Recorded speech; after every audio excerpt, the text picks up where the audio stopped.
Strait Science, which you are now tuned into, is co-hosted by UAF Alaska Sea Grant and also UAF Northwest Campus here in Nome. So tonight's presenter, I'm excited about it because we don't typically have archaeology, and I'm interested in this for sure, and obviously you all are too. We have John Darwent. He's a lecturer with the Department of Anthropology in University of California, Davis, where he currently is during a heat wave already. And he's also the assistant editor for Arctic Anthropology.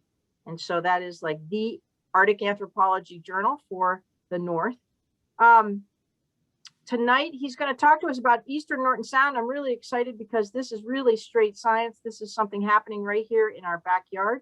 And he and the his group and the Shaktoolik Native Corporation have been working together since 2013 to sort of fill in the gaps, filling in missing time for the peoples of this region in that particular area. And with that, John, I'm really interested in hearing what you have to say, and take it away. Thank you so much for coming. Good, thank you, Gay. Before I start, I just want to give I'm in Davis, California, as Gay said, and I want to give a land recognition to the Putwin peoples, which our institution is built upon. Just so that we be clear, and again, Davis, it's really hot here. So, and if you think it's going to be glorious, it's 97 degrees. So it is a little too warm for my comfort anyways. Usually in the summertime, I'm looking forward to going up to the north to get away from the heat of this area here. So what I'm going to talk to you today about is the Shaktoolik Archaeology Project. It's a project that we run here through the University of California, Davis, and it's an ongoing project. We're still trying to move ahead. We're still working with the artifacts that we have, and it's undertaken with the gracious permission and cooperation of the Shaktoolik Native Corporation. We work explicitly on their land, and they've allowed us to come in and excavate on the sites there. And we also thank the community members of the native village of Shaktoolik who have been very supportive of our work. As Gay said, we've been working since 2013 on the project and to currently times. In 2013, we kind of got going, as 2014 is when we really got going, and then again, we're going ahead with the project as it stands now. And I should note that I'm going to show artifacts that came from the different excavations that we had. All these are property of the Shaktoolik Native Corporation and will return to the community once our studies are completed, and they will decide what they are going to do with them. We have actually returned some of the stuff already, but more will obviously come up in the future, especially when we can travel. I would mention that, again, my name is John Darwent. It's a project, there's essentially 4 core members to the team. There's also Dr. Christiane Darwent, who is a professor here at the University of California, Davis. Jason Michaniak, who is now at the University of Wisconsin-Madison. He was a student here and now has graduated. And also Kelly Eldridge, who is now at the U.S. Army Corps of Engineers in Anchorage, and she was also doing dissertation work in this area here. Now, as kind of an overall goal to what we've been trying to look at is to understand human ecological responses in the Shaktoolik area for the past 4,500 years. How did people respond to environmental change? But also how did people respond to human change as well, to things like such as encounters with different groups of people, if we can actually see that sort of thing in the past. And so these are the sorts of things that we want to look at with the archaeological record. And we also, although we have our own projects that we want to look at, we also have, we put forth and asked the community members to what sort of research questions they are interested in. And so we have met with them. Sometimes it's just in the Native Corporation store where they ask us, why don't you work at this site? And we go, okay, well, we're thinking of doing that. But we've also asked them in formal meetings when we've gone up and presented some of our results. And so we try to include, what they were kind of interested in seeing, what they can find out on their lands in the archaeological record. And I'm going to just say essentially what we are doing picking up from where J. Louis Giddings, who is an archaeologist who is now, he passed on in the 60s, a long time ago, but he worked here in Shaktoolik in the 1940s and up until 1952. And then he left at that point. And so essentially what a large part of what we've been doing is we're trying to fill in the culture history of the area for the stuff that he just didn't get a chance to get to. So we're all familiar with Norton Sound, and here we are. I'm going to be talking about Shaktoolik, obviously, is right here, and I'm going to mention Ayadiat, which is on Cape Denbigh, although I'm not going to be talking too much about Cape Denbigh today.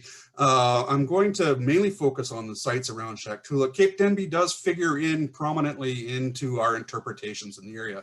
Some of the other things we're going to talk about is Old Beach site over in Nome and Untitled Airport site as well.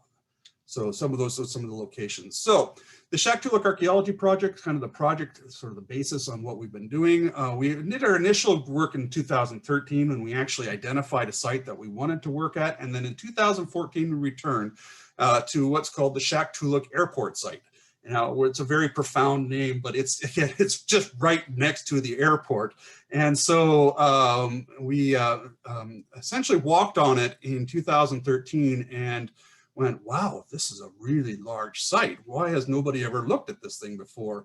And so we undertook excavations there from 2014 to 2016 at a number of different places. And I'll talk about that near the end of the talk. And so here I'm just showing some of our interns. One thing that we have been trying to do is that when we come up every summer, we try to hire a couple of students out of the community, either college-age students or high school students, to come and help us work and excavate and actually do some of the work along with us. And so Desiree Rock and Chantel Nakarak came up in 2016 or 2014, in 2015 and 2016, or 2016, Levi Sagunik was there, and also Ashley Sukiak. And then in 2016, 2017, we started actually excavating at a site in the name of Difchahak, and I have the other name for it too. I'll mention it near the end. But we worked there for 2 seasons, and then we've also been working, our most recent excavations are at the First Bend site, which is a site just a little bit closer to Shaktoolik, and we worked there in 2019, and I will actually repeat some of the stuff there, as well as taking some site survey. I'm going to say that most of our work, we're not huge. We're not a huge project. We don't want to make too much of. We don't want to damage the archaeological record too much with what we're doing. So what we do is we do a lot of very targeted excavations towards certain questions that we were looking at, and so that we're not excavating whole houses out. We're usually sampling within houses in order to usually find out things such as what people ate, from a sample of that, but also looking at cultural resources, or the cultural materials, I should say, that come out of that, and also looking for materials to carbon date so that we can get a handle on time. So the previous work, kind of what we're based upon, is that 70 years ago, and I have to say 70 years ago, it seems a very long time, Shaktoolik actually was the center of coastal archaeology in Alaska. And that is when J. Louis Giddings was actually working at Cape Denbigh here, up just a little ways near Shaktoolik. And he actually had members of the community that were working for him at that time. And he wrote a book famously known, The Archaeology of Cape Denbigh, which he reported all what he had found in it. And one of the big things about this, why it caused so much excitement and why it was the center of the archaeological world at this time, is that here he found the Denbigh Flint Complex, which is a 4,500-year-old culture that came over from Siberia at some point between 5,000 and 4,500 years ago, from Siberia over to Alaska, and eventually they spread across the whole Canadian Arctic all the way over to Greenland. But what was so exciting here is that Giddings found where they fit in the sequence of all sorts of the different cultures that had been found up in this area. For the longest time, they didn't know exactly how this stone tool using culture fit into the sequence, and this at Ayadiat is actually what cemented it here. And they are, the Denbigh make what are called, they make little stone tools, and they're part of what's called the Arctic small tool tradition. And even though they look really big on my screen right here in front of me, there's actually very small little tools. And so most of them are less than 2 inches in size. They're very finely worked, and they have this kind of unique pattern of flaking on them. And so this sort of this sort of toolkit was unique, or essentially a very unique find, and essentially made this place important. And the reason for his success in the area is the site of Ayadiat. And Ayadiat is a special site, and that's because it has deeply stratified deposits that span the last 4,500 years to maybe 5,000 years, actually earlier than that, although there's nothing before the Denbigh Flint Complex at it. And I could go on. I don't have too much time to talk on it. This is actually Cape Denbigh, and it's really hard to see that there's anything here. Here you can see this is the site over here in the corner, where you can see it's all covered with alders and grass. It's very difficult to see, but over in this area, there's a site that goes down in some areas about 6 feet in distance down. And why it's so special is it's kind of like a layer cake. It's like a cake in that you have a lower layer that was deposited first, and then another layer on top of that, and then another layer on top of that as well. And so here we had what Giddings found was all the 3 kind of major cultural events that, as he saw them anyways, in the area, had 3 of them stacked up on top of each other. And so you have the Denbigh Flint Complex with the Norton on top of it and the Nucleate on top of it. And you can see here the stratigraphic profile. And so this is kind of where Giddings excavations, he actually excavated a lot of area here. And this work I'm showing right here was actually done by Andrew Tremaine, who was a student at UCD. And although he was working on his own project, even though it kind of dovetailed into the Shaktoolik Archaeology Project later on. So Giddings Sequence, what he came up with then, and as in order for archaeologists to understand how people used an area over time, it's necessary for us as archaeologists to create cultural sequences. What came first, what cultures were first, second, third. And then, so Giddings came up with this. And so based on the stratigraphy of at Ayadiat, essentially he came up with the Denbigh Flint Complex came first, the Norton culture came second, and then the Nucleate culture came third. And then also he recognized that the historical Inupiat were in the area, but he didn't actually look at this area so much. And so he was actually also kind of interestingly, he actually puts time to it as well, which is a unique thing for the time period he was working in. This is in the early 1950s. This is at the start of when radiocarbon dating occurred. And so some of the first radiocarbon dates that were ever run were actually run on stuff from Ayadiat. And ironically, Giddings thought that the Denbigh Flint Complex was considerably older than it was actually in reality. And so he thought he had a site that was maybe 10,000, 13,000 years of age, but it only turned out to be 4,500 years. But that regardless, because he had access to the early carbon dates, he was able to put a temporal sequence on it. So why, and I showed this thing and there can go, and there's kind of 3 gaps I should have mentioned, and this is the whole point of the talk, is to talk about filling in these gaps, is that based on his radiocarbon dates, he knew that the Denbigh kind of were in the area from about 4,500 years ago to about, maybe about 2,700 years ago, or to about, let's say, 1400 BC. And then what happens is the area is essentially abandoned based on the stratigraphy at Ayadiat until the Norton culture comes around 450 to 500 BC.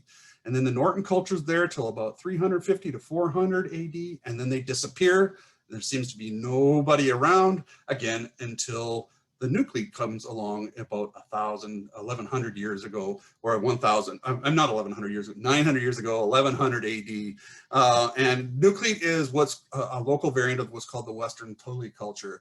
And they came in and they had a very different lifestyle, and then they were on the Cape until about 1400 AD, and then they disappeared, and then the historical Inupiat. So essentially there were 3 areas that he did not find anything at that time.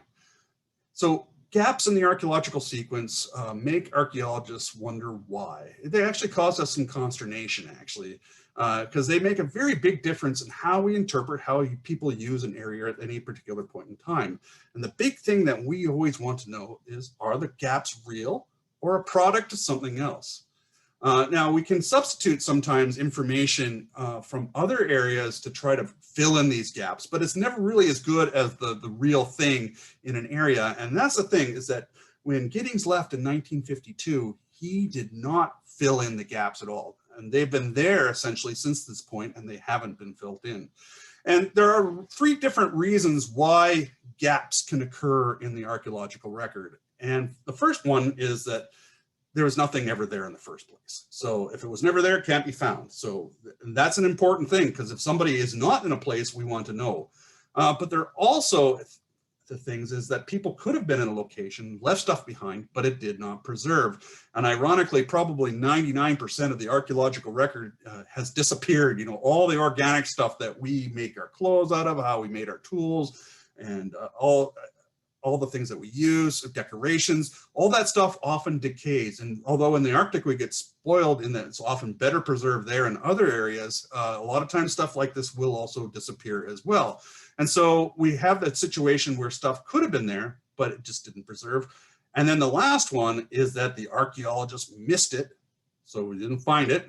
And so we used the wrong methods to find it, or, and this might be the big one here, did not look for the stuff in the archaeological record. And so what we were trying to do, again, with our project is look to see, you know, what of the three cases here was actually going on. So after 1952, Giddings headed north. He went up to the Kotzebue Sound region and up into the Kobuk region, Kobuk River area. He worked at a site called Onion Portage. He also worked at Cape Krusenstern. There's a big report on that. And he did some very good work up there, but essentially he abandoned Shaktoolik at this time.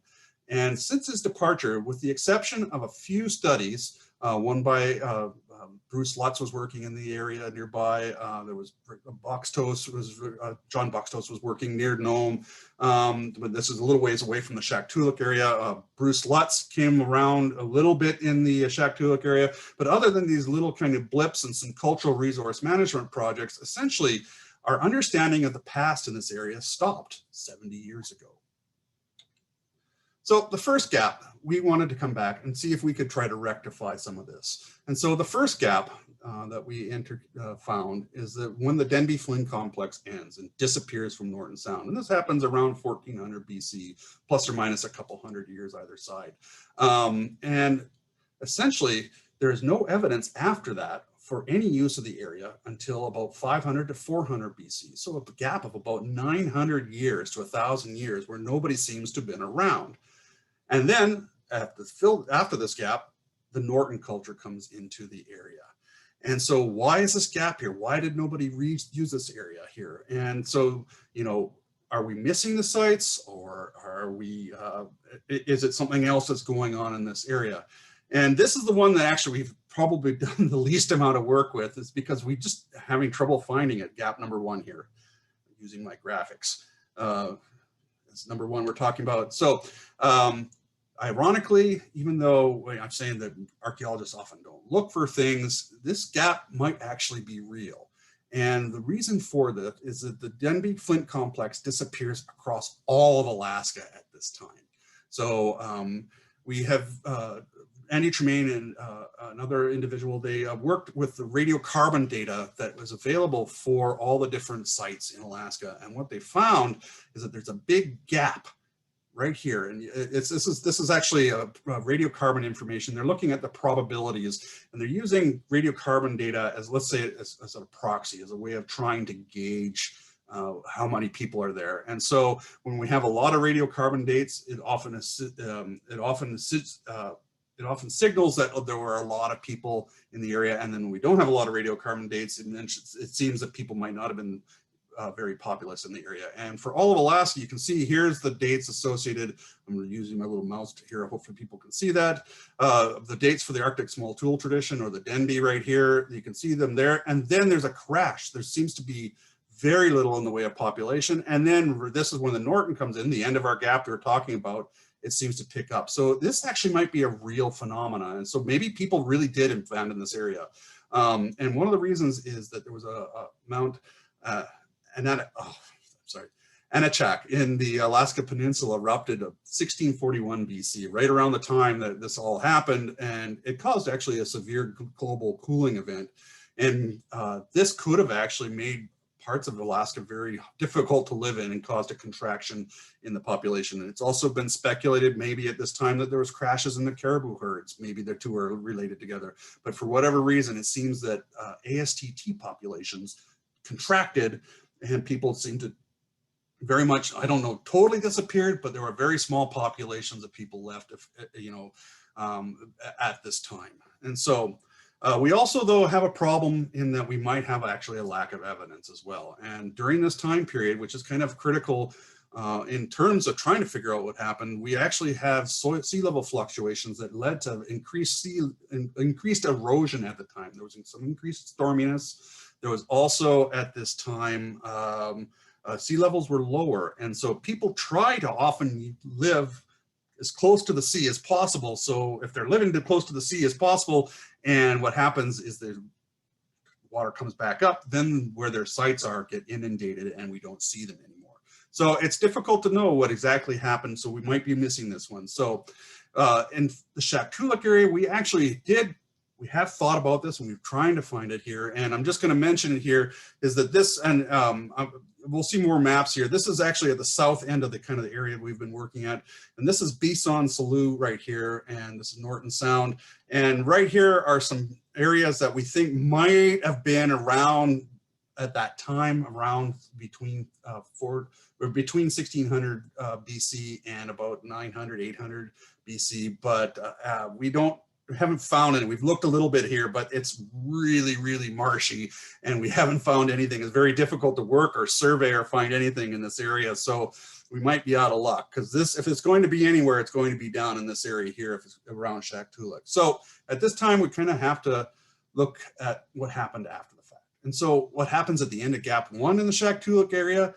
Well, at this time, what happens is Difchahak or Difchahak, which is a very large site. It's found about 4 miles south of the current village of Shaktoolik, and it is an absolutely huge site. And you can see it right here. This is kind of a three-dimensional recreation of it right here, and you can see the whole area is just peppered. And these things here, and I'll show you these actual pictures of these rather than just this artistic rendition. These are actually little tiny house depressions left over from where people had their houses. So this whole area right here is what happens at 500 BC. So Difchahak, its official site is NOB 005, and it is a Norton culture site. There seems to be no other cultural use of this location other than the Norton culture. And it happens on an old beach ridge adjacent to the Tugumanik River. It's about 1,800 feet long by 400 feet wide. So it's this kind of large area right here. And you can actually see it on Google Earth. If you want to go and see it, it's on Google Earth. It's that big. You can see it from space, so to speak. And it was a winter village, and it dates between about 400 BC to AD 200. And it has over 175 house depressions. All these little things, they look little here. They're actually huge house depressions, and they're about 20 to 30 feet each. And there are also cache pits too. There's this huge site that occurs at this time, at this period. But ironically though, and this is one of the things that why we came to work with it, ironically, despite its huge size, and it actually has notoriety because it actually turns up in historic records. People talk about it back into the 1800s. There's been very little work actually done in the area. Actually, Giddings, he poked around here and determined it was Norton culture back when he was here in 1942. And then Bruce Lutz came along in the 70s and put a test excavation in and said, oh, yep, it's Norton. And then Roger Harrett came along in the late 2010s and, or not late 2010s, in the 2000s, I should say. And he actually did an initial map of the area. And so that was the most extensive work that had been done. He did a bit of test excavations too. But despite its size, that was the extent of the work. And so what we wanted to know is we wanted to know more about it, how its occupations, what sort of phases, and if we could figure out more about how people were living in the area. So in 2016, we came to the site and we undertook excavations at this area. And first we did shovel testing, auger testing, and then we did test excavations in 5 houses. And luckily one of those houses actually had a shell midden in it, which is a garbage pile, which had a lot of bones preserved in it. So just some of the sites here, you can see going into Shaktoolik, if you're ever flying into Shaktoolik, if you look out, the Raven Air guys like to fly right over top of it. So getting pictures sometimes it's frustrating because it seems to be directly on their flight line. But you can see the large house depressions here on part of the site here. And they're very large. Now, this was taken in the fall of 2016. We found out that it's very uncomfortable sometimes to undertake excavations in the middle of September at this time. But here's one of the house depressions, and these are really large. And this one here is about 20, 30 feet across. It's probably 30 feet this way, 20 feet this way, and very large. Here's another one right here of this is Jason Mashaniak right here sitting in one, and they actually are very deep as well. They can be up to about 6 feet deep.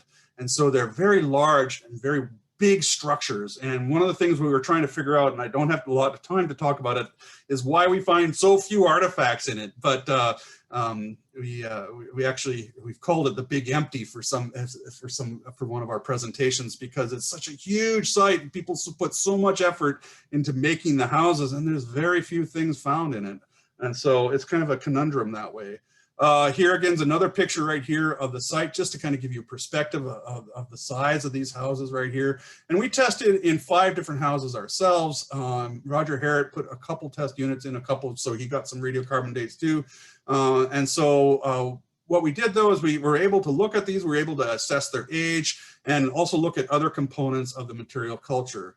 And here's Desiree, she's screening for us here. And one of the things on archaeological digs that happen that take a lot of time is the screening, where we have to sift through everything and find the little flakes of stone and the bones and stuff like that. So she was working with us that summer here. And then I'm going to show myself here. You might see that I have a very big beard here at this time. And I have no longer, this is my COVID look now, as I don't have my beard anymore. But here's me actually filling the hole back in. It was very hot at that time period. It was probably in the 80s at that time. So I wish it was cooler at that time. So just to show you some of the stuff that we found a lot of little projectile points, and you can see they actually have a very big similarity to those ones I showed you from the Denbigh Flint complex. And in some way or other, these two cultures are related to each other, but we don't know how exactly yet. And so here's the little projectile points. You can see the nice fine flaking. Here's some knives down here. We also have some things such as adzes. This is probably for chopping trees. We also have scrapers and some other bifaces as well that were made. We also have little flake tools. These are things such as scrapers, such as drills, such as cutting tools. And we also have what are called groundstone tools as well. And this is where tools are made through grinding rather than chipping. So we have that's also found with the Norton culture as well. And all these things that we found here are very typical of the Norton culture. So it is very clear that this is a Norton site, and we didn't find anything else to say that. And ironically, one of the most common artifacts we found, and it doesn't look glamorous, but these are net weights. And net weights were used obviously to weigh down nets for fishing. And it's the most common artifact that we found there. And when you look at where Difchahak is found, and this is where Difchahak is, and here's the Tugumanik River here, it's not very hard to figure out what they were doing there. They were probably fishing in the Tugumanik River in this area. And you can see the channels that's going along here right now. It's not close, but at one time the channel might have actually been right up against where Difchahak is today.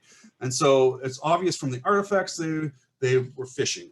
Lucky for us, though, we also found, as I mentioned, that shell midden. And in the shell midden, there was a lot of bone.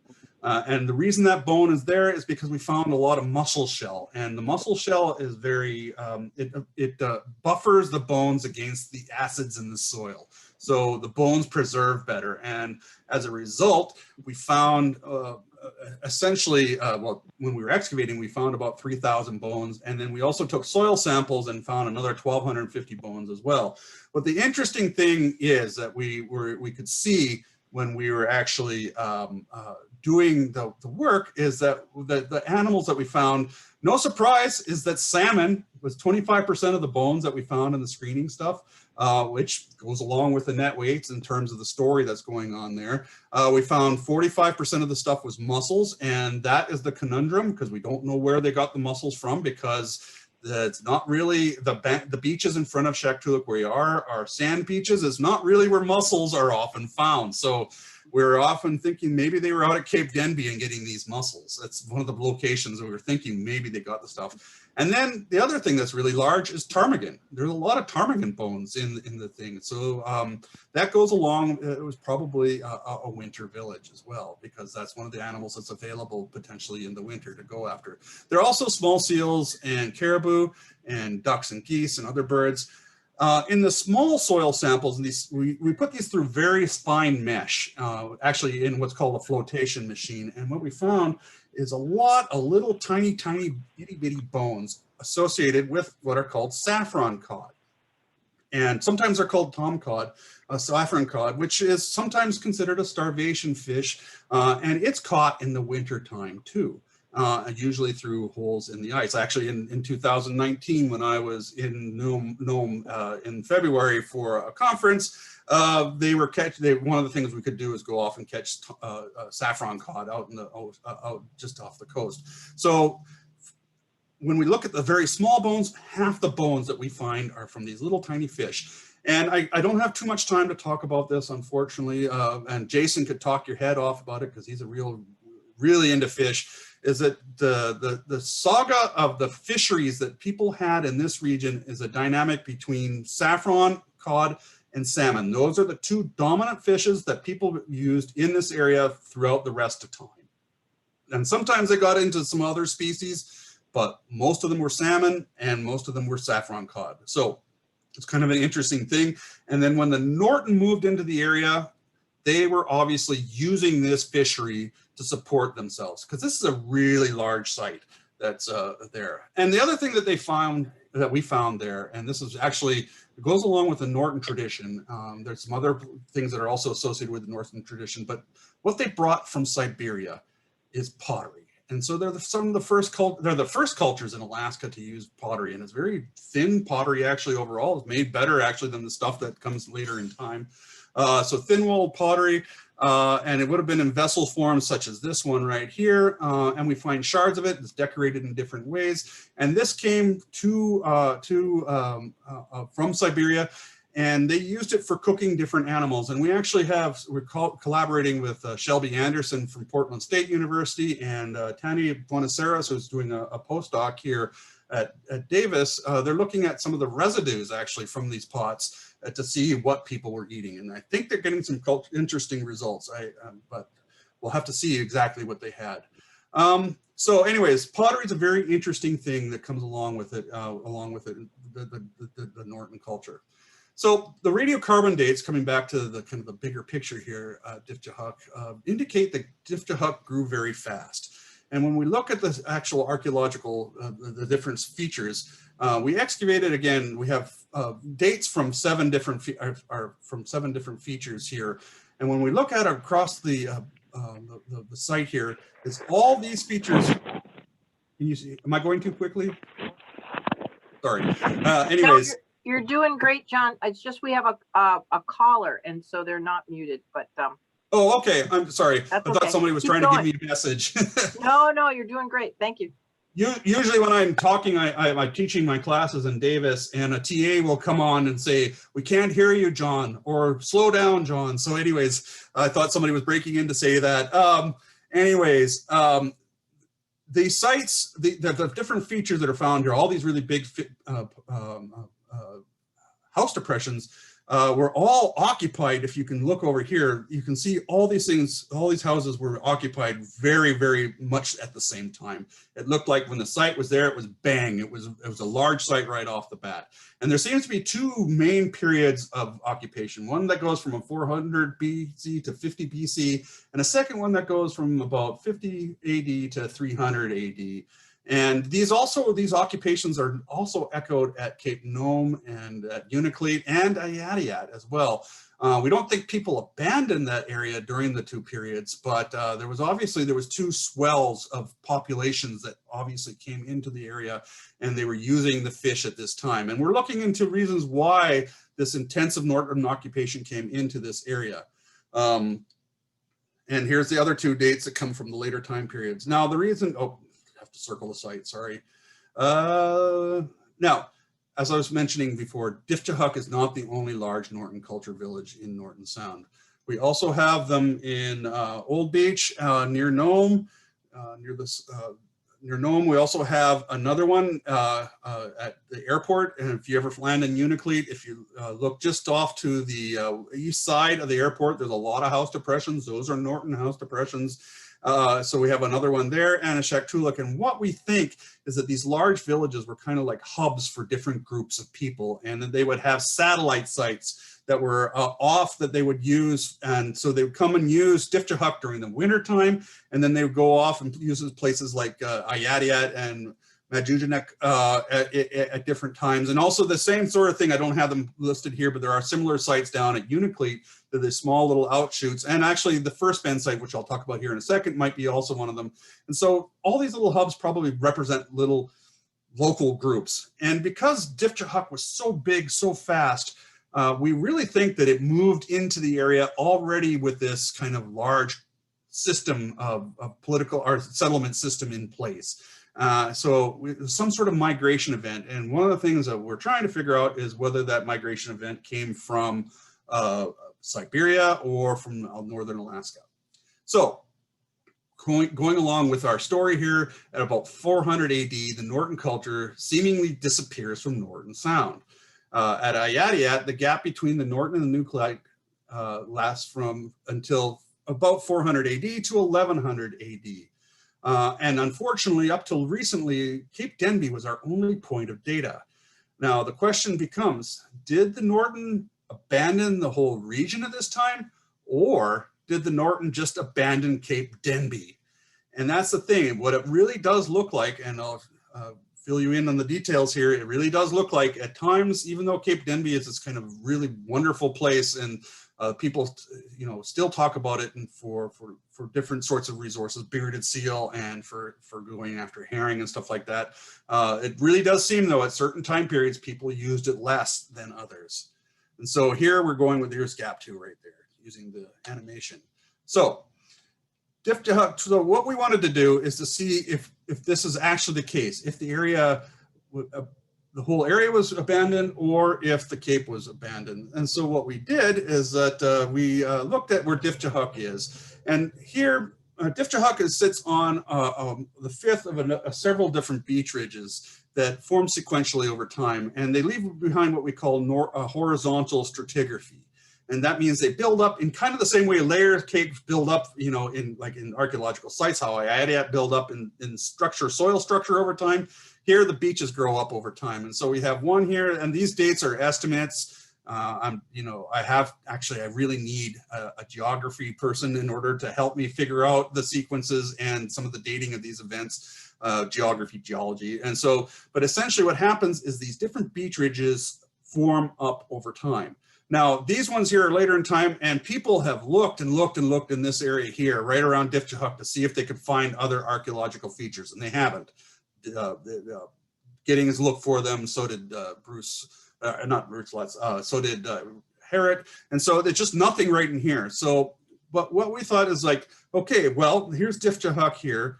What if we start looking maybe where this beach ridge goes? And so what we noticed is that here's Difchahak here. If we start going up the beach ridge here, what happens is we come across to the beach ridge here on the other side of the Tuhumanik River. And so,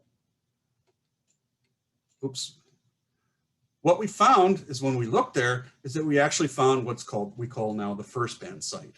And it's located right in this location right here. I'm circling it here. And it is on the same beach ridge as Difchahak is. And so, and here's 2 pictures of it here, some of the photographs that go along with it. And to be fair, before we went out and actually followed the beach, that I had an inkling it was there because the first band site is also visible on Google Earth as well. And that's something we can do oftentimes before we go out, especially in the Arctic, and look at stuff, is that we can look at where the features are found from using Google Earth. So in 2017, we knew the thing was there, the site was there, so we took a brief visit there. And what we found is that we did a small test unit in one of the houses there, and it dated to 8065 to 215, which is in the later part of the Norton period. So what we surmised is maybe the Norton were moving down the beach ridges. And so what we were looking at is potential possible coastlines between 500 BC to about 500 AD. This is a image. It's don't put too much faith in it, but it's actually elevations based from the Arctic DEM project. And what we've done is played with sea level here, and we have some inkling that actually sea level might have been a little bit higher there. We don't know for sure. Nobody studied it, unfortunately.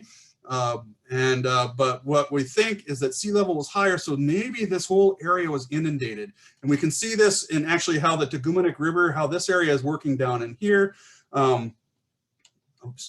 But we're pretty sure that by 500 BC, the Tegumenuk River had formed, and the Tegumenuk River at this time was actually draining into Norton Sound directly. It was not going into Shaktoolik Bay as it is today because the ridge was not there. And so after about 500 BC, the ridge started to expand, and probably by about 500 AD, the whole thing here is at this point, this kind of back beach ridge where the Difchahak stuff and the Norton stuff was found was present. And so the modern ridge was in place probably about 1000 AD. And there are, we have stuff that's found on the modern ridge in our own site, I'll talk about here in a few minutes, that is 1100 AD. So it was definitely present by that time. And so it grew after this time period, kind of like this, so that this kind of grew up. And again, we don't know how exactly it grew, and this is just an animation to try to show it. But why I'm animating this is what we think is that the people were moving on this beach ridge, possibly as this kind of beach ridge grew out here and this one grew out here. People might have been moving towards this area to take advantage of being close to the Shaktoolik Bay. It makes a lot of sense in order to go fishing, and the protection that the kind of the spit puts out there for, anyways, that people were moving out that way. And so what we had a hypothesis essentially is that people were going out there. And so what we wanted to do is go and look in that area. And as kind of proof of Tegumenuk Bay, as I have it right there, is that in 2019, when we were there was a really bad storm. Shaktoolik lost its seawall, and this is actually one of why Shaktoolik is one of the most threatened places today. This is at about 5 feet above sea level right here, and you can see that the Tegumenuk River is now a lagoon almost at this point. And in about another hour, our camp went underwater. And luckily, some people came from the village and saved us and brought us back, and they allowed us to stay there. So in 2019, we actually returned to First Bend to work there, to kind of look at that site and to start looking at the other area. And so we first consulted the community in 2018 and discussed our work, and they strongly supported going to the First Bend, and also they suggested we work further upriver in the interior, which is something we hope to do in the future. In 2019 then, so we returned to undertake our investigations to look at settlement of the area. So we undertook test excavations at here, and we also undertook a drone survey of this area. This was led by a colleague by the name of Andrea Scherpman, who's now in Germany. And what we did is we flew this kind of 8.5 mile area here and about 0.4 miles wide with this DJ Mavic drone here, and we took over 14,000 images and stitched them together to make it kind of a big composite image, because we wanted to build an accurate topographic map, and we also want to monitor erosion of sites in the area as well. The First Bend site, this is what it is right here. It consists of 14 house depressions, these kind of purple areas that I'm showing right here. Each of these little squares are about 1 meter in size, and here's the crew. And so what we found is, what we excavated different units, what we found is with the radiocarbon dates we got back, this is actually as old as Difchahak. So this was a satellite site even as the earliest times of Difchahak. So this side of the river, this bench was already formed at that time. And so, we know that was there. So we decided to keep looking up further, just to show you the artifacts. I'm whipping through these there. If you're interested in seeing these images, you can see them. I can send you the PDFs of this, or you can get them from Gay later on. But here are some of the images right here. What we found are obsidian points. We found more pottery. We found other groundstone implements. They were very interesting. And then the grooved ochre is kind of an interesting thing there too, because it has these kind of groove marks from used as a needle possibly. So to also look at towards our hypothesis that people were moving towards the Shaktoolik area as time went on, we did a survey, and I walked up and down this beach ridges multiple times. And every time I found a cultural feature, I recorded it with a GPS unit and recorded what it was. And so what we found is that it's really densely used, this whole beach ridge. There were about 500, almost 600 features that were there. 500 of those features are actually cache depressions where people probably stored food, but 67 house depressions are there, plus also a bunch of other things as well that are found there. And so we found this big mass of sites. And so the sites actually clustered into 8 different groups. So we have this cluster down here where we have a cluster of sites here, just right down further from the First Bend site. Then we have another cluster kind of halfway between there. And then there's another big cluster at the end of the area that's right across from the modern day village there, showing the different houses. You can see the depressions right here, these things right here. These are all different house depressions here. And kind of a typical one of those is, sorry, excuse me, I'm starting to run over time here. I'm gonna just spend a few more minutes here if that's okay, Gay. Anyways. No, it's very interesting, John. Go ahead, keep going. Okay. I just didn't want to take up more of my time than I should have. Here is a typical house they're kind of square shaped. They're the same shape as the ones found at Difchahak and at the First Bend site, but they're not, sometimes they can be large, but they're not as deep, but they have square shaped rooms, entrance tunnels, raised berms, and they date, this one particular here, this one is SAP 1963. It dated between 250 and 400 AD. So it came from the later part of the Northern period that we found. And this one was found quite far south. And we have a projectile point that we found there. And then we found some of that pottery as well. But we also did 50 centimeter depression or tests in others up throughout the different areas on the spit. And what we found is that the sites that are down in this area, in this kind of the southeast here, are between, these are kind of the average ages, about 330 AD, 230 AD, 350 AD. And then when we get halfway between it, we go to about 590 BP, AD I should say, to 540 BC. And then right across from the village, we have another village that was about 770 to 800 AD at that time. So these houses are almost always the same shape. So, and the tools that we find here are some examples from a site that's right here. These little tools right here, they're also very similar to the actual Norton tools as made. And so what we think is happening here, and we have to go back to confirm this, is that the Norton tradition was active in the area to about 8,800. So the gap 2 is filling in now. We only have 300 years of our gap missing now. So it really looks like people hung on in this area. And in the Southwest Alaska, the Norton tradition is found in sites there to about 1000 AD. And it was always curious why it wasn't being found in this area. Well, maybe it was in this area, we just hadn't looked. So what we hope to do is more work in the future looking at that. So, and then just to move on, I want to talk quickly about gap 3, and it goes from 8400 to, oops, that's wrong. Gap 3 goes from, I have an error in my slide. Sorry, gap 2 goes right. Gap 3 goes from about 1400 AD to about 1850 AD, which is the historic time in this area. And this gap, this last gap, gap 3, is actually due to a lack of research. Giddings and others determined that Cape Denbigh was used to about 1400 AD. And then at that point, they just kind of lost interest in filling in the gap. But it was pretty apparent to us, there's a lot of archaeological sites that are around this area. Why has nobody investigated it? So what we did is in 2014, one of the first things we did is we wanted to look at this this difference between the two areas.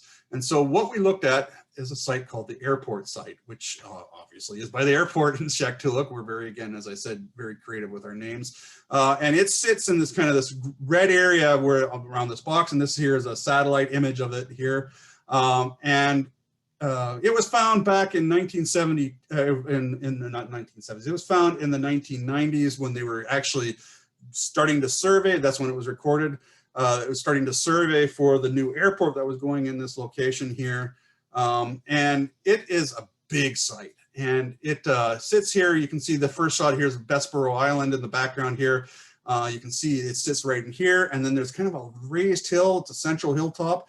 And ironically, what we found is that probably the top 5 feet of this was actually produced by humans living in the area. So it was intensely used.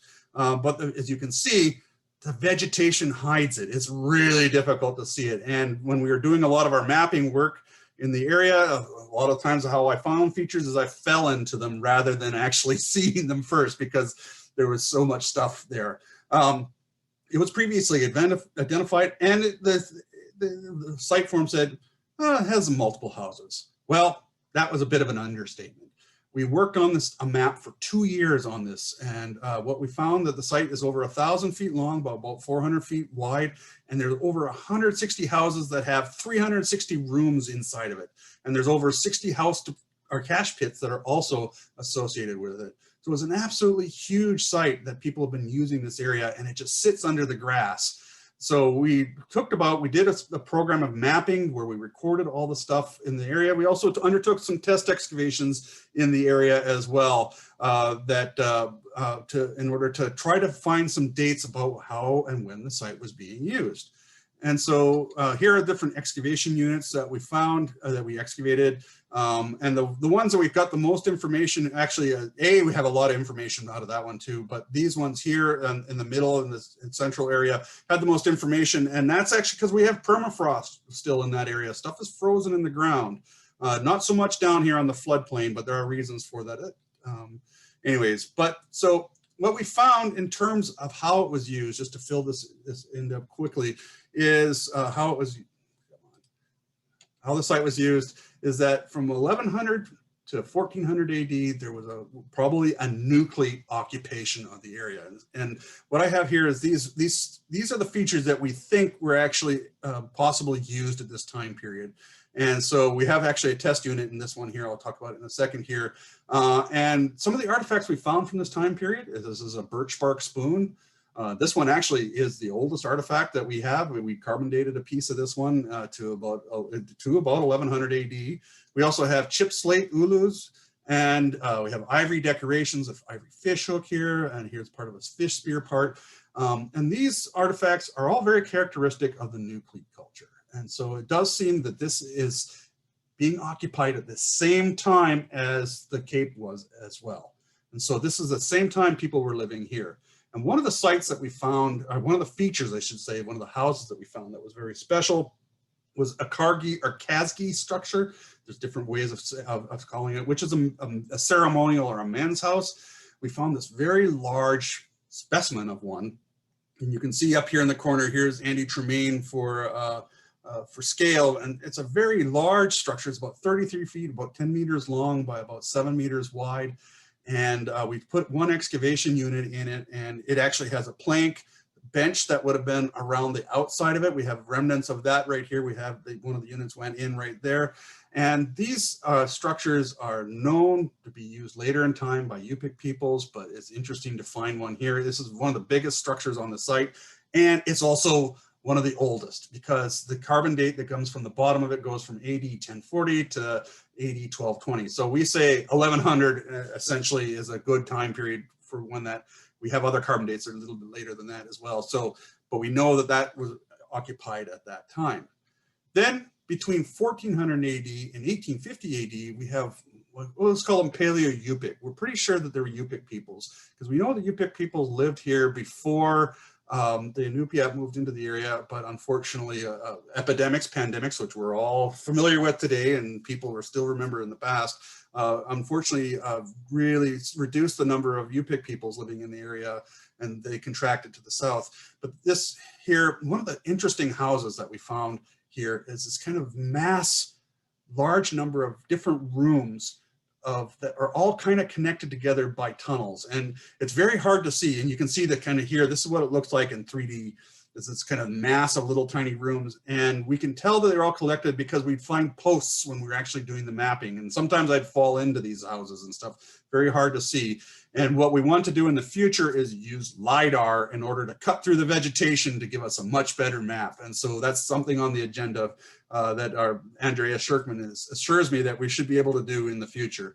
But we have these large multiple houses, and we do believe these are Yupik dwellings. And it goes along with the bow and arrow wars that people talk about down in Southwest Alaska, that these houses were defensive houses that so you could escape from when the village was attacked. So this is potentially related to them here. And again, this occupation goes between 1400 and about 1850, maybe 1830s.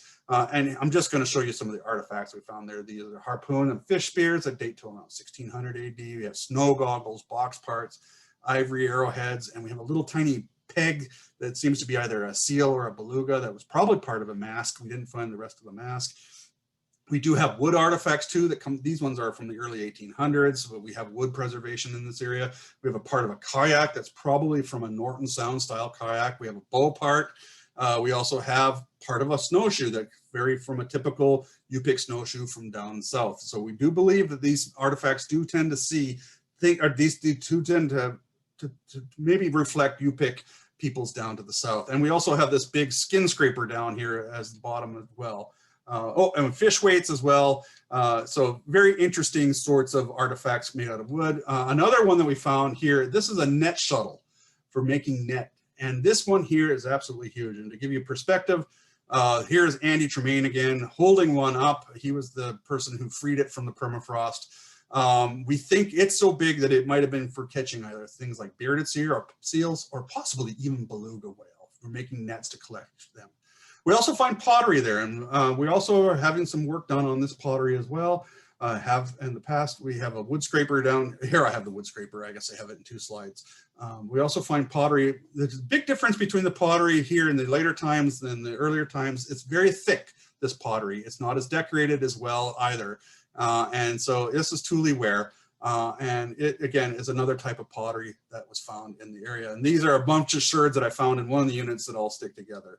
So, and then lastly, I'm just going to bring this up here because I'm out of time. I'm going over, I'm taking up your time, I'm sorry. As we have these very large dwellings that we find on the top of the sites, they're kind of built into the other stuff. And we believe that these are Inupiat dwellings, and they came into the area probably after 1850. We know from other parts on the Seward Peninsula that these were Inupiat style houses that came into the area. And they often are, you can see here, they have a big room, a central room, and then it's not so noticeable here, but they have actually a foyer or a boot room, whatever you want to call it, here, and a tunnel that goes into it. And they're very deep. Some of them actually have standing water in them. They're like little tiny ponds. Here is Kelly standing in one, and I'm going to have to admit this is actually a different site because all my shots from this site didn't turn up, but it's the same time period. So you can see they're very deep houses. And just to show, we excavated actually in one of the foyers. We didn't realize we were in the foyer till later on, but it was actually a foyer. We found an antler comb here and a little peg made out of ivory, which was probably a labret.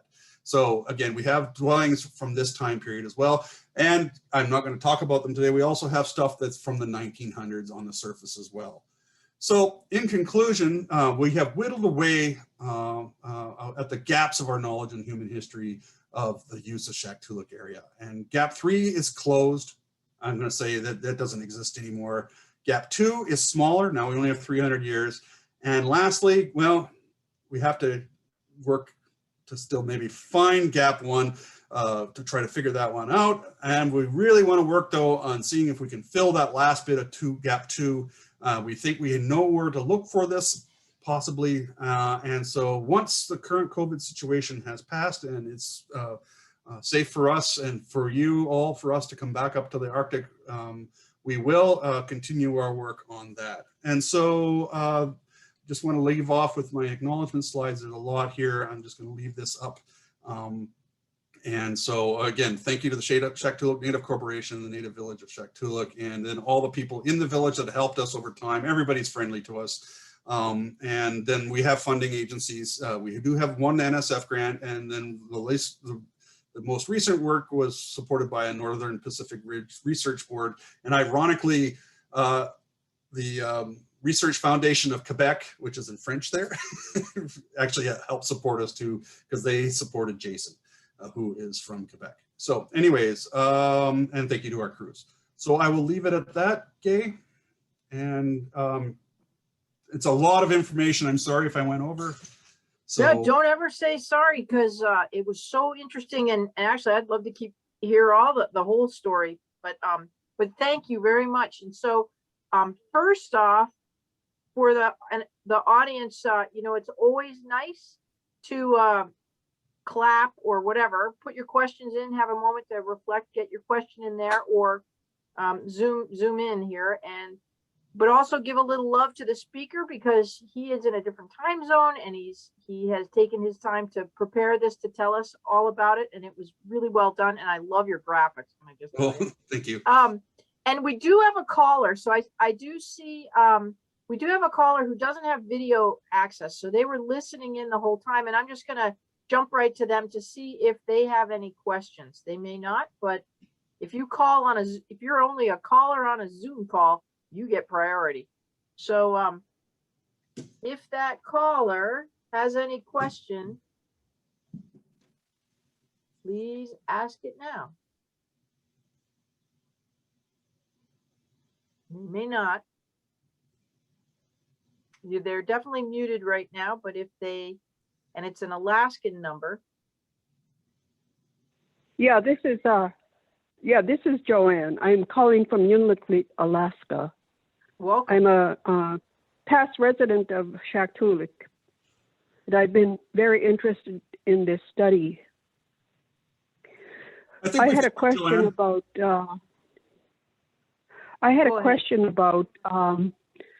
the water or the movement from, let me see, was it from the Norton Bay to the Norton Sound? There was a movement? Oh, a movement of people? Yes.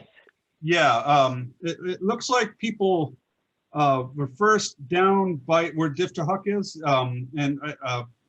which is about 4 miles south of the community. And there was a beach on the kind of the east side of the Tagumanik River. And what we think is people were moving north as the beach ridges were building out towards the Shaktoolik Bay today. So people like to, I think we found that people like to live closer to the bay areas, because you can have access then to the lagoon resources there, but also then get into the ocean very easily as well.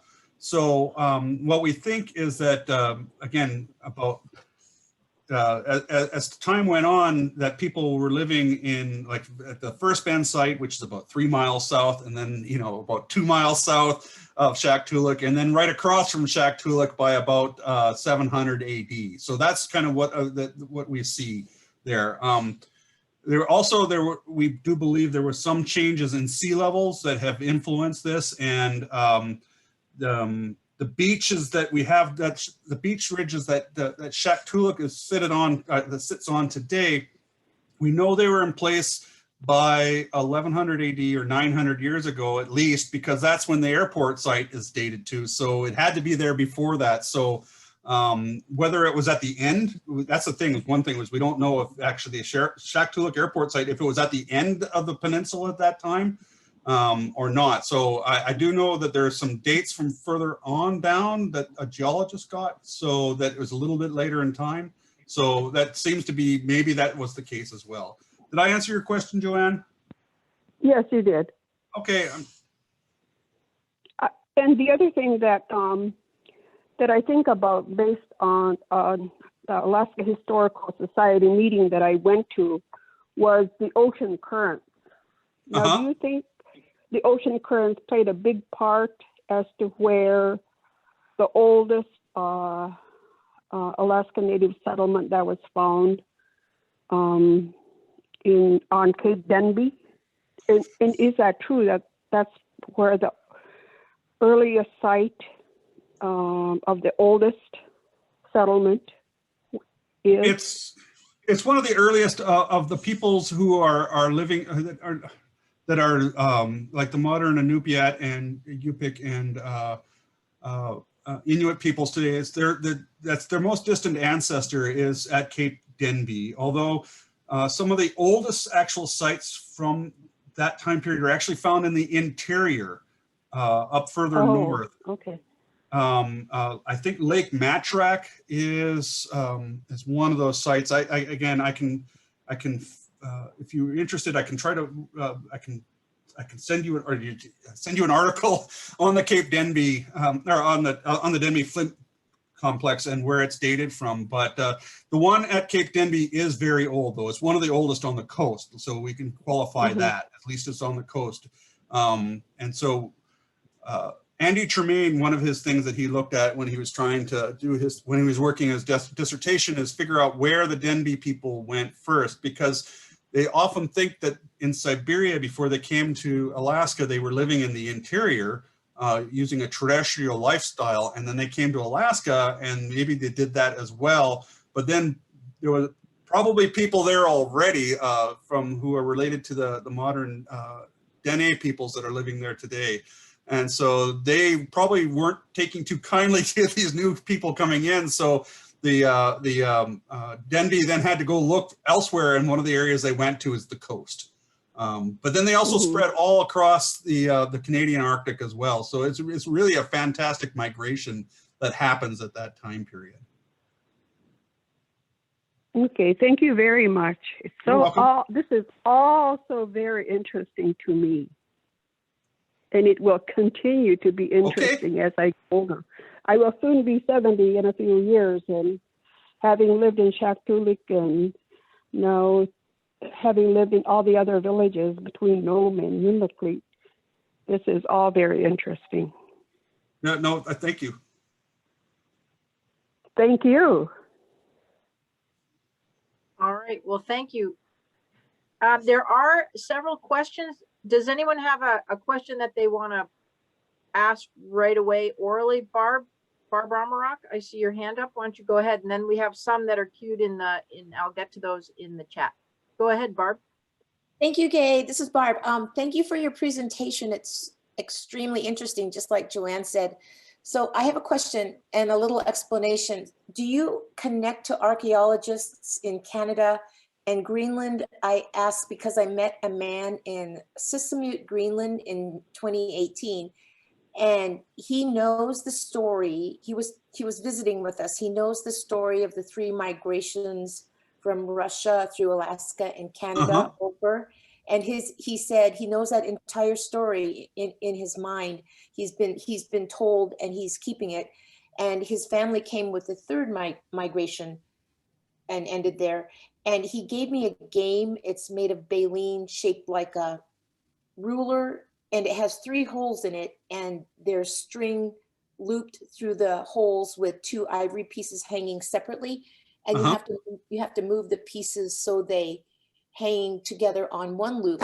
But we had she's gone now, but we had a teacher here in Nome, Nadezhda Sudakova, who was from Russia, and she taught native arts at the high school. And one of the things that she did, because she had learned it in Russia, she was indigenous, she taught them how to make this game that she knew from her home country. And I picked it up in Sissamute. So I guess our archaeologists, do you all find the same tools going across the countries to show the migrations? Yes, we do, actually. I actually work in Greenland as well, a place called Inglefield Land, and we find stuff that's there that's the same as the Denbigh Flint complex. We find the cultures making the really small tools, the Arctic small tool tradition, and they come in, but they were there like in an instant almost. It's almost the same age in Greenland as it is as in Alaska, which is really quite something. And then actually in that, there was probably a couple different groups that came along. And then we don't have the Norton people. We don't with the Norton culture that I was talking about, they don't really make it, they don't make it over into the Canadian Arctic. But then we have the Thule, who are the ancestors of the Inuit today. We find their stuff, it comes in about 700-800 years ago in Greenland as well. So that is, we do look at those migrations. We do find the stuff, the evidence for those different groups of people moving across the whole continent. So, and yeah, no, I have contact with other archaeologists in that area as well. It's just amazing. Thank you. Yep.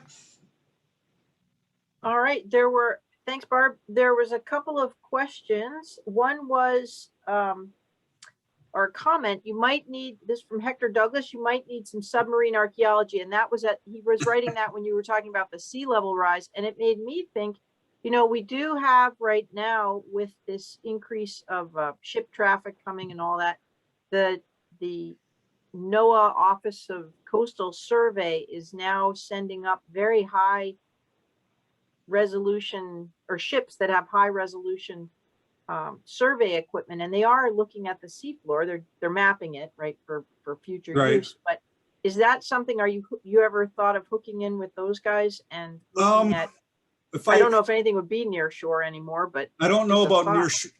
I don't know about near shore.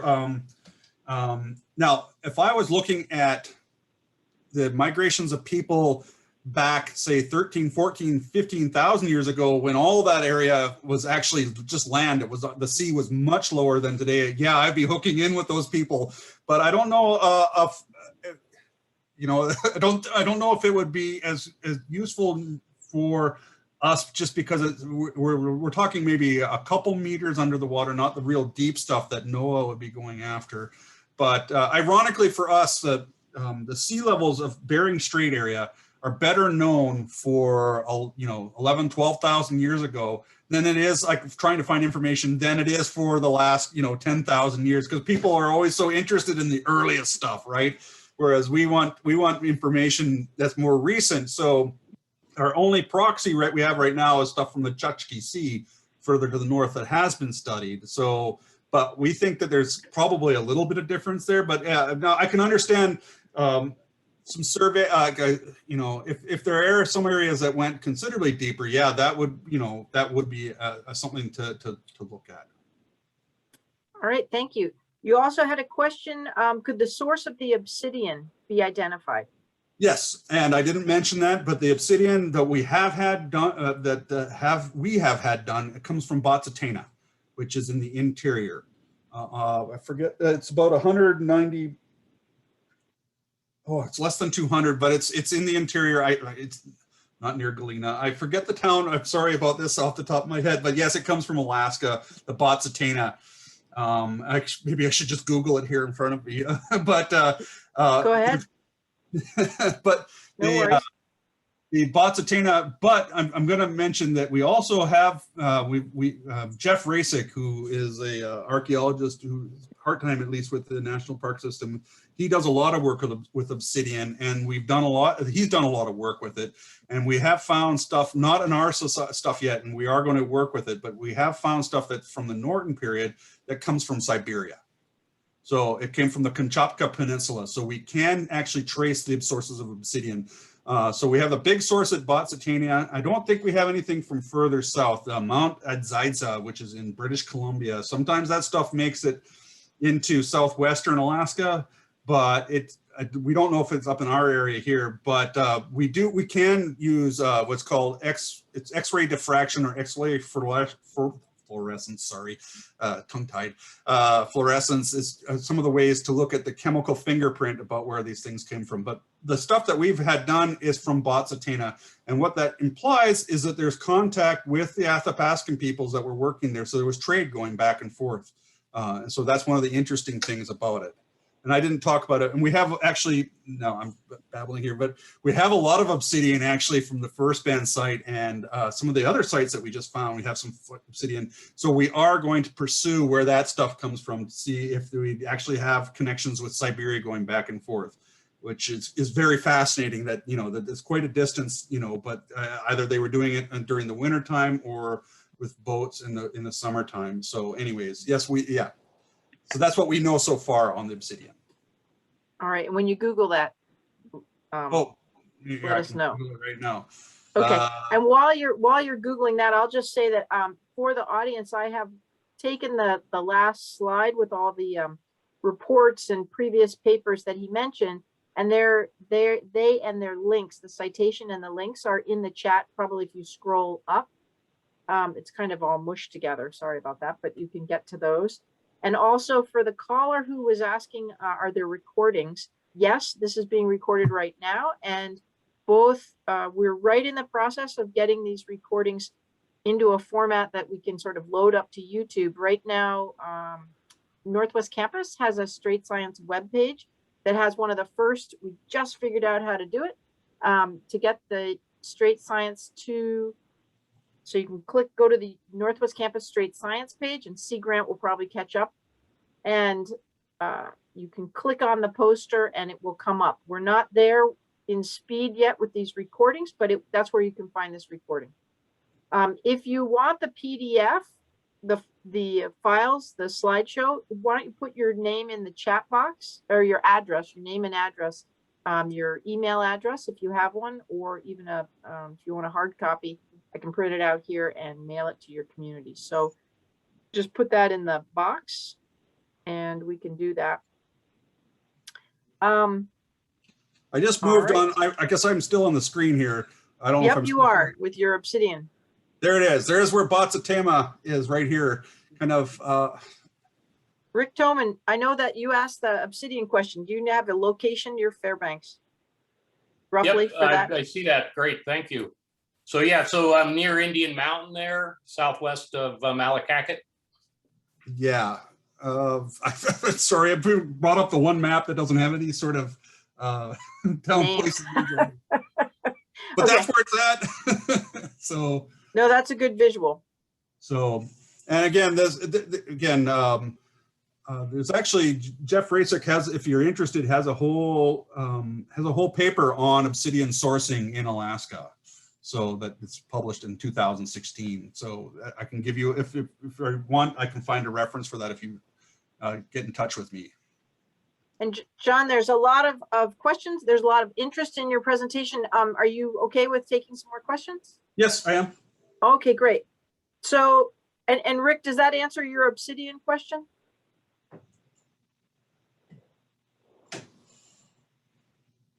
Yeah, exactly. Thank you. Okay.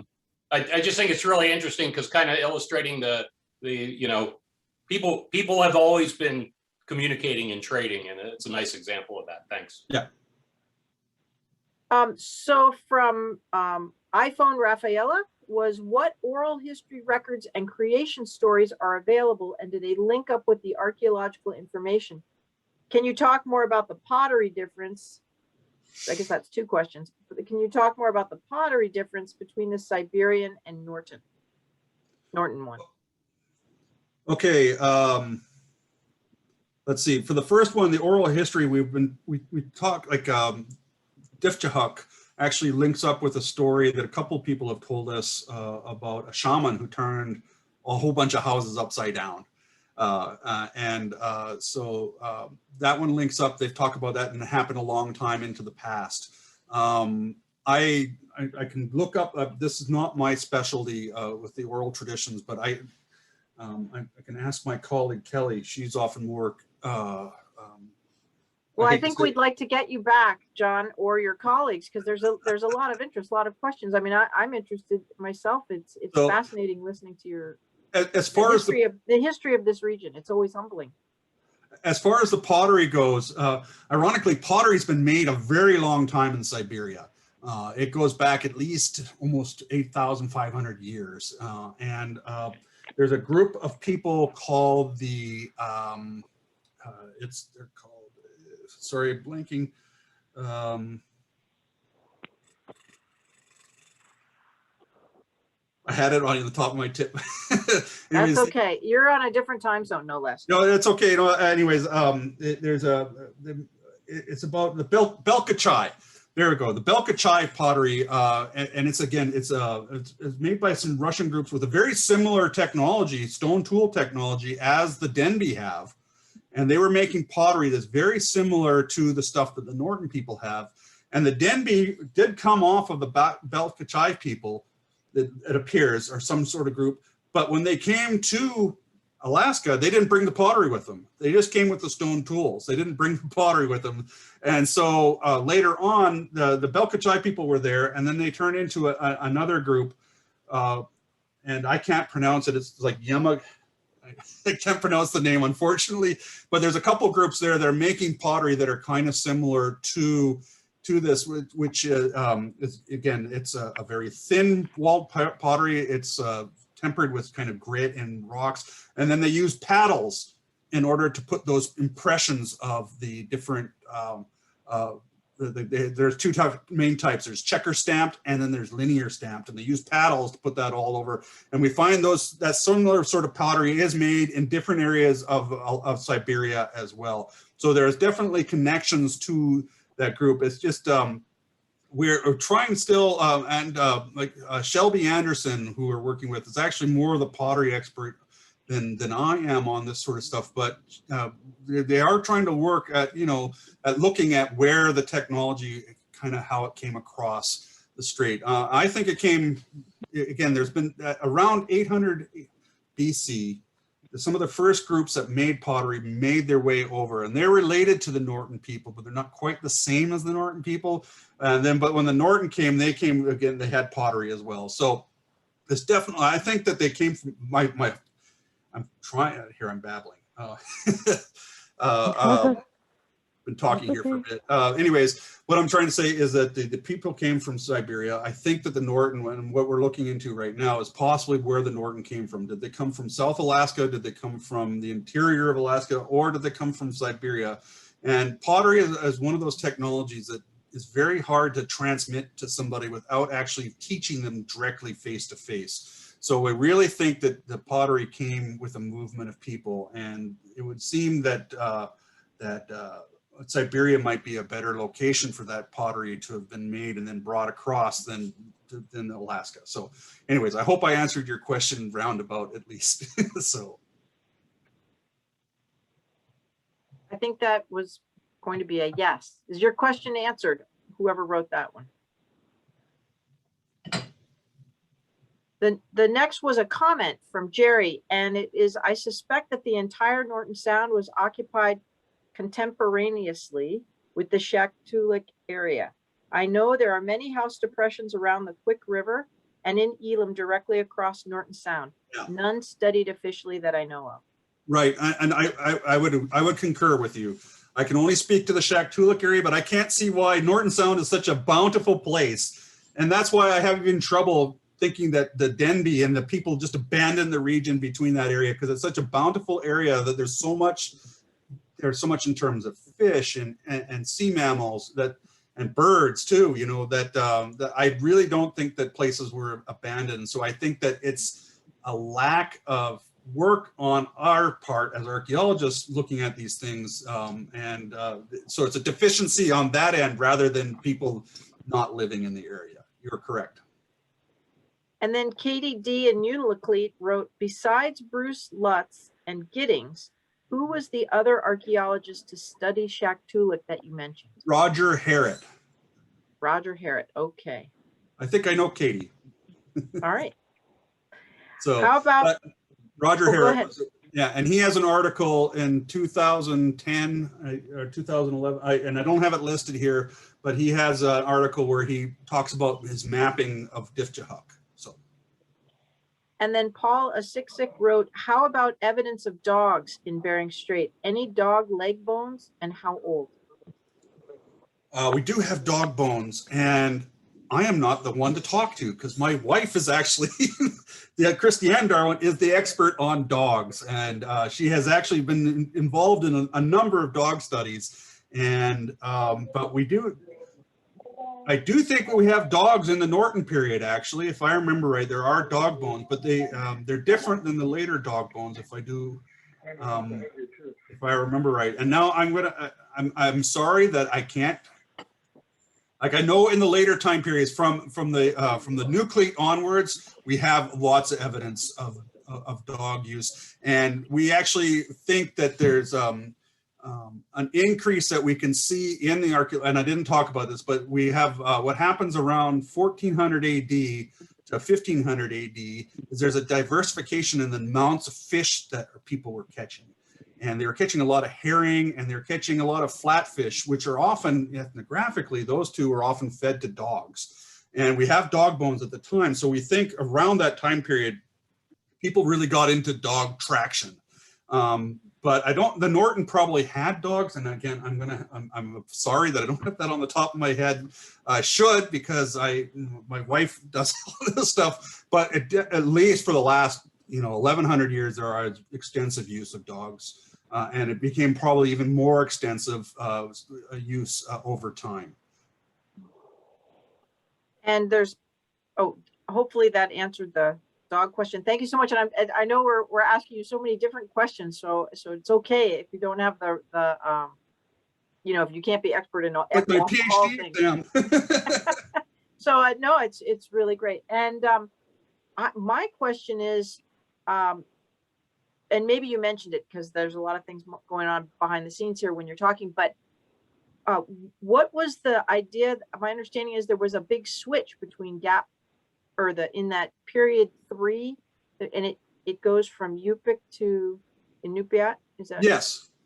And well, what it is that we have we have continuity in what we see, and I think we have a lot of continuity in our material culture and the houses, and then we get a brand new house form that shows up. We also get historic items that show up, and so we've changed into a new period at this time. And there's actually a change as well in the bones that are found. So there's a change in the animals that people are eating at around the same time period. So it's not just houses and material culture. There's a total shift in how people are living at that time. The sorts of things that they're fishing and hunting at that time changes. So there is something really big that happens around about, let's say, between 1830 and 1850. It's as close as we can get. Archaeology, decades is really good for us. If we get the decades, centuries are really good for us. But it seems to be some sort of a turnover right there. There's a really big change in the diet of people, or the bones, the subsistence of bones that people were having, and the housing form that seems to happen at that time period. And it goes along with the unfortunate number of epidemics that hit in the 1830s. Interesting. Thank you.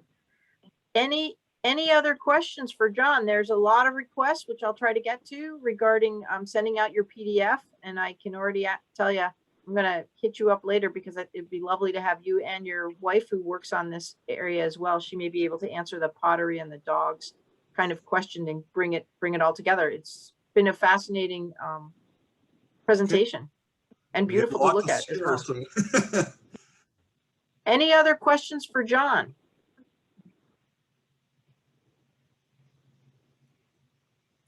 All right, you got a lot of kudos. How much longer? Yeah, I have a question. Go ahead, caller. How much? Go ahead. Yeah, how much longer will the archaeological dig be? Well, we hope to keep working there.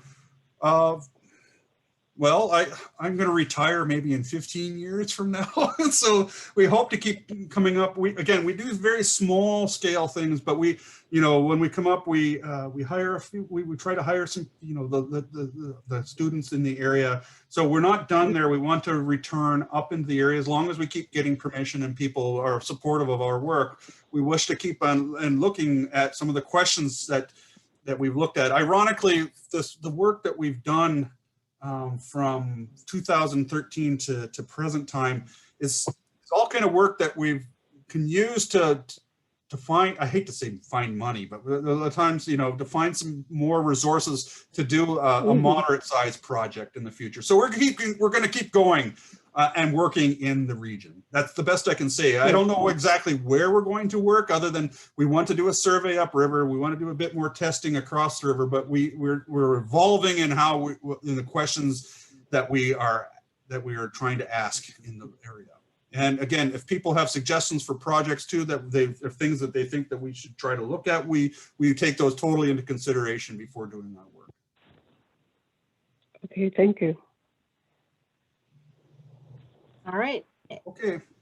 Any other questions? If not, thank you all so much for attending. Thank you, John. John, if you want to stay on a little bit, I Okay. do have a question for you. And for next week, so on Thursday, June 10th at 6:30, the next Straight Science is going to be kind of a technological splendor, because we're actually going to have the speaker live on board the Shaktoolak, which currently is in the Chukchi at the moment. They are studying, it's Robert Mason with University of Connecticut, and he is on board Shaktoolak. He's studying bioaccumulation of mercury, which is a toxin. And he's looking at the changes of the temperature of the water and things that are happening. And he's going to be giving us an overview of his project regarding bioaccumulation of mercury in the marine environment. And he's going to be trying to do it off Shaktoolak, is our understanding, on Thursday at 6:30 to next week. So you'll start seeing the posters for that, and hopefully we'll see you there.